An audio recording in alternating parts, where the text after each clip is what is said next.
नमस्कार। पॉलिटिकल डब्बा में आपका स्वागत है।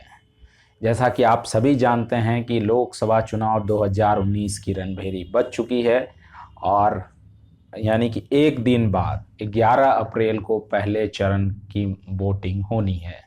और पहले चरण में बिहार में 4 सीटों पर मतदान होना है। उनमें से प्रमुख रूप से गया, औरंगाबाद, नवादा और जमुई शामिल हैं।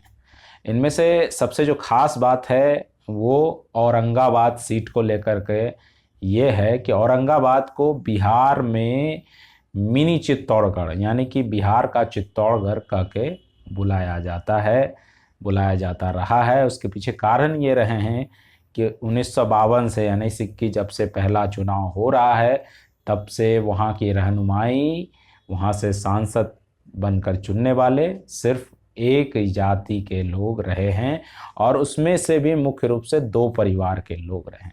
तो ये 2 परिवारों के बीच की लड़ाई में इस बार जो दिलचस्प चीज़ ये हुई है कि महागठबंधन ने एक अति पिछड़ी जाति के उम्मीदवार को मैदान में उतारा है। तो क्या इस बार चित्तौड़गढ़ का किला टूटेगा या रहेगा, ये तो चुनाव परिणाम के बाद ही पता चल पाएगा। लेकिन चुनाव प्रचार अब थम चुके हैं। कल शाम में ही चुनाव प्रचार इन क्षेत्रों में जो औरंगाबाद, गया, जमुई और नवादा हैं, इसमें चुनाव प्रचार थम चुका है। और औरंगाबाद पर हम विशेष रूप से बात करेंगे। अभी औरंगाबाद जो नाम पड़ा है वो आप ये कर जाएंगे इसमें पीछे में, तो इसमें औरंगजेब के नाम पर ये औरंगाबाद नाम पड़ा है इस जगह का, इस जिले का। इस लोकसभा क्षेत्र में अगर आप देखेंगे तो 6 विधानसभा हैं और 6 विधानसभा में 3 जो हैं औरंगाबाद जिले में पड़ते हैं और 3 गया जिले के अंदर आते हैं। लेकिन लोकसभा के हिसाब से देखें तो वो 6 विधानसभा औरंगाबाद लोकसभा के अंदर आते हैं। उनमें से एक है कुटुंबा जो कि शेड्यूल कास्ट रिजर्व है, वो औरंगाबाद जिले में है। उसी तरह औरंगाबाद खुद एक विधानसभा है, उसके बाद रफ़ीगंज है। यानी ये तीनों जो हैं वो औरंगाबाद लोकसभा के अंदर हैं और जिला के अंदर भी हैं। उसी तरह गुरुआ, इमामगंज जो कि सुरक्षित है और टिकारी, ये 3 जो हैं गया जिले में पड़ते हैं। लेकिन लोकसभा इनका कहने का मतलब है कि वो औरंगाबाद है। तो इन विधानसभाओं का अगर गणित देखें तो 2 कांग्रेस, 2 जदयू, 1 बीजेपी और 1 हम। अगर उम्मीदवारों की स्थिति के हिसाब से देखें तो सुशील कुमार सिंह जो बीजेपी से उम्मीदवार हैं वो यहाँ 2009 और 2014 में सांसद रह चुके हैं। 2009 में उन्होंने जदयू की टिकट पर चुनाव जीता था और 2014 में उन्होंने जदयू को छोड़कर भाजपा में शामिल हो गए थे वो, और भाजपा की टिकट पर चुनाव जीता था। उनके सामने निखिल कुमार थे उस समय प्रत्याशी, और आप ये समझ सकते हैं कि वो कांग्रेस से थे। तो इस बार भी निखिल कुमार को टिकट ना दिए जाने पर, यानी कांग्रेस को वहाँ टिकट ना दिए जाने पर थोड़ी बहुत स्थितियाँ बनी। लेकिन जो समीकरण जो लोग बता रहे हैं कि स्थिति इस बार बहुत कड़ी फाइट है, कड़ी फाइट इन द सेंस कि इस बार चित्तौड़गढ़ का किला टूट भी सकता है। मैं आपको इस बार के उम्मीदवारों का नाम बता दूं। इस बार सुशील कुमार सिंह जो हैं भाजपा से उम्मीदवार हैं, वर्तमान सांसद भी हैं, एमए पास हैं। उसी तरह उपेंद्र प्रसाद, यानी इनका नाम उपेंद्र प्रसाद वर्मा भी है पूरा, दांगी जाति से आते हैं। जो सुशील कुमार सिंह हैं वो राजपूत जाति से आते हैं, उपेंद्र प्रसाद वर्मा दांगी जाति से आते हैं। दांगी और कोयरी जो जात है वो पहले एक हुआ करता था। नीतीश कुमार की सरकार में दांगी को अति पिछड़ी में डाल दिया गया। तो दांगी जो है अभी राजनीतिक रूप से अति पिछड़ी समूह का हिस्सा है, लेकिन सामाजिक रूप से अगर देखा जाए तो दांगी, कोयरी, कुशवाहा ये जो जातियां हैं वो एक ही जातियां मानी जाती हैं। ये हम के पार्टी के टिकट पर ये चुनाव लड़ रहे हैं।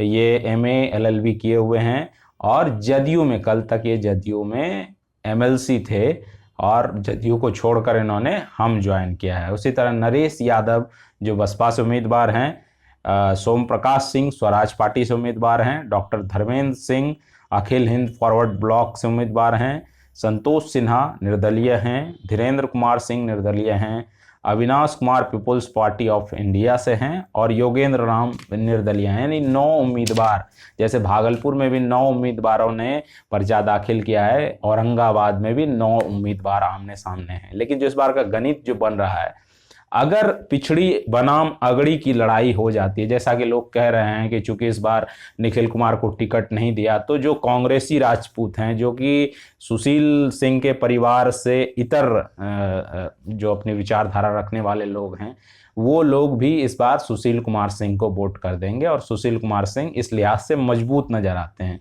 क्योंकि माना जाता है कि औरंगाबाद जो है राजपूत बहुल इलाका है। तो राजपूत बहुल होने के साथ साथ जब परिसीमन हुआ, तो परिसीमन में जो गया के 3 विधानसभा क्षेत्र इसमें आए हैं, उसके बाद से कोयरियों की संख्या, जो दांगी जाति की संख्या है, वो भी बढ़ी है इस लोकसभा क्षेत्र में। उसके अलावा यादव अच्छी खासी संख्या में है, मुस्लिम्स की संख्या अच्छी खासी है। तो ऐसे में और कुछ भूमिहारों की भी संख्या ठीक ठाक मानी जाती है। तो कुछ लोगों से मैंने बात की, कुछ भूमिहार समुदाय के लोगों से भी बात की, कुछ दांगी समुदाय के लोगों से बात की, कुछ राजपूत समुदाय के लोगों की बात की। तो सबकी अपनी अपनी एक स्ट्रेटजी है, अपने अपने एक उदाहरण थे उन्होंने जिताने के लिए कहा कि ये जीत रहे हैं और ये जीत सकते हैं। तो खैर वो तो नतीजे बाद में आएंगे, लेकिन ये कहना था कई भूमिहारों का कि सुशील सिंह जो है, ऐसे मूंछ को ऐसे करके उन्होंने कहा कि ये इस तरह के लोग हैं, तो उसमें जो है जो गरीब तबका है, जो नीचे के लोग हैं, हो सकता है कि उनको जदयू के साथ होने के बावजूद भी वोट ना करें। तो खैर ये तो समय ही तय करेगा कि कौन किसको वोट करता है और कौन नहीं करता है, ये तो आप रिजल्ट में सामने आएगा। लेकिन इस बार ये जो है संदेश जा रहा है कि हम पार्टी से जो उम्मीदवार हैं उपेंद्र प्रसाद वर्मा, यानी उपेंद्र प्रसाद, हो सकता है कि वो चुनाव में बहुत मतलब कड़ी टक्कर दें सुशील कुमार सिंह को, और चित्तौड़गढ़ का जो किला है वो हो सकता है कि इस बार ध्वस्त भी हो सकता है। यानी आप समझिए कि 1950 में डॉक्टर अनुग्रह नारायण जो सिन्हा थे, जिनको बिहार केसरी भी लोग बोलते हैं, वो वहाँ से इंटरिम रूप से गए थे। उसके बाद जो सत्येंद्र नारायण सिंह उन्हीं के परिवार के हैं, उनके शायद सुपुत्र हैं, तो उनके सुपुत्र 7 बार लोकसभा में गए हैं वहाँ से। 1989 तक वो मतलब अपराजित रहे। 1989 में पहली बार राम नरेश सिंह, जिसको लूटन सिंह के नाम से भी जानते हैं, जिस लूटन सिंह के पुत्र ये जो अभी सांसद बने हैं वर्तमान में, सुशील सिंह, वो लूटन सिंह के ही पुत्र हैं। 1989 में उन्होंने श्यामा सिंह को हराया था, सत्येंद्र सिंह की पुत्रवधू। सत्येंद्र सिंह के जो पुत्र हैं वो निखिल कुमार हैं, और सत्येंद्र नारायण सिंह के निखिल कुमार केरल और नागालैंड के राज्यपाल भी रह चुके हैं, कांग्रेस के कद्दावर नेता हैं, बिहार के कद्दावर फैमिली से ताल्लुकात रखते हैं। इस फैमिली का बिहार की राजनीति में आप ये समझिए कि एक समय से दबदबा रहा है। ये यानी कि आप ये समझते हैं कि इस तिलिस्म को तोड़ना बड़ा मुश्किल रहा। कोशिश कई मर्तबा हुई बाद में, लेकिन वोटों के बिखराव की वजह से वो संभव ना हो पाया। लेकिन इस बार ये माना जा रहा है कि वोट जो हैं वो अगड़ी पिछड़ी की स्थिति बन रही है। उसमें भी अगर अल्पसंख्यक मतों का साथ महागठबंधन के पक्ष में होता है तो नतीजों में कुछ दिखेगा। लोग हालांकि ज़मीन पर ये दिखाने की कोशिश कर रहे हैं कि उम्मीदवार जिस तरह से सशक्त होने चाहिए, जिस तरह से मजबूत होने चाहिए, जिस तरह से धन बल और बाहुबल की ज़रूरत आज की राजनीति में है, उपेंद्र प्रसाद उस मामले में सुशील कुमार से पीछे पड़ जाते हैं। लेकिन चूंकि लोकतंत्र है, नतीजा क्या होता है वो तो जनता के मत से ही डिसाइड होना है। खैर ये तो औरंगाबाद की स्थिति है। गया की स्थिति भी बड़ी दिलचस्प है। गया में जीतन राम मांझी हम के जो हैं उम्मीदवार हैं, उसके साथ महागठबंधन की तरफ से उसके सामने जो हैं विजय मांझी हैं, वो जेडीयू से उम्मीदवार हैं। तो विजय मांझी के बारे में ये एक दिलचस्प बात है कि वो जो भागवती देवी जो पत्थर तोड़ने वाली महिला थी, उन्हीं के वो सुपुत्र हैं जिनको कि लालू प्रसाद यादव ने कभी सांसद बनाकर भेजा था, यानी उनको उम्मीदवार बनाया था और वो सांसद बनी थी।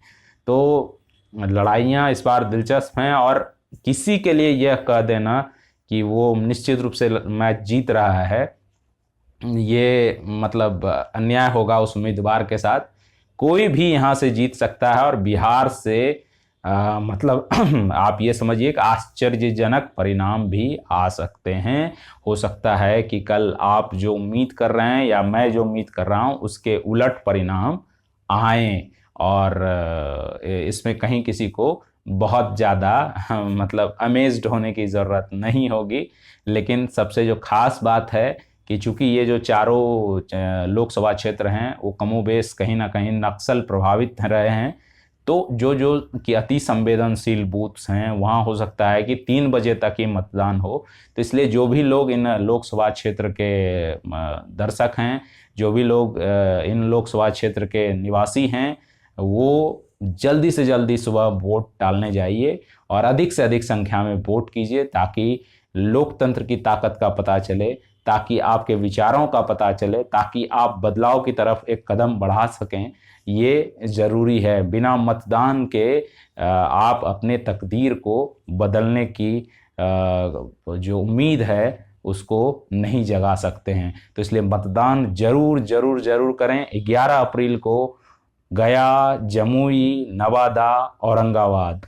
औरंगाबाद इस बार बहुत दिलचस्प है, क्योंकि चित्तौड़गढ़ और मौर्य वंश आप कह सकते हैं आमने सामने हैं। देखिए नतीजा क्या होता है। दिलचस्प जो भी होगा हम आगे इस पर और बात करेंगे। तब तक के लिए आप सभी का शुक्रिया।